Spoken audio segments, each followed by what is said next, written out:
Following an all-night session and days of negotiations, the House narrowly passed President Trump's domestic policy bill. The spending package now heads to the Senate for consideration. KREM 2's Christian Garza breaks down what this could mean for people who use Planned Parenthood locally if the bill ends up becoming law. As the One Big Beautiful bill heads to the Senate floor, it has certain organizations like Planned Parenthood staring down the barrel at potential funding loss. A decision sending ripples through Capitol Hill. The yeas are 215, the nays are 214, with one answering present. The bill is passed.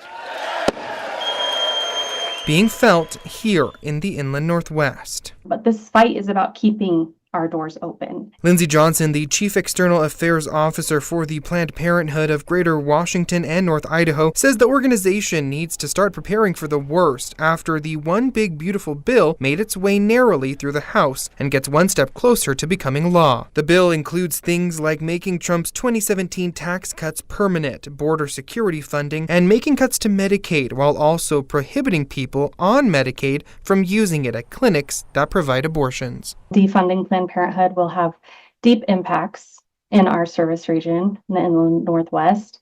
This provision would prohibit Medicaid from reimbursing these clinics altogether, blocking patients from routine clinical care, cancer and STI screenings on top of abortions. Federal Medicaid is already banned from going toward abortion services as part of the Hyde Amendment, which has been law since the 1970s. Up until now, it did not limit individual states' ability to use its own funds to cover abortion. And if Planned Parenthood is no longer an option for patients, it will result in them having to wait much longer to receive care.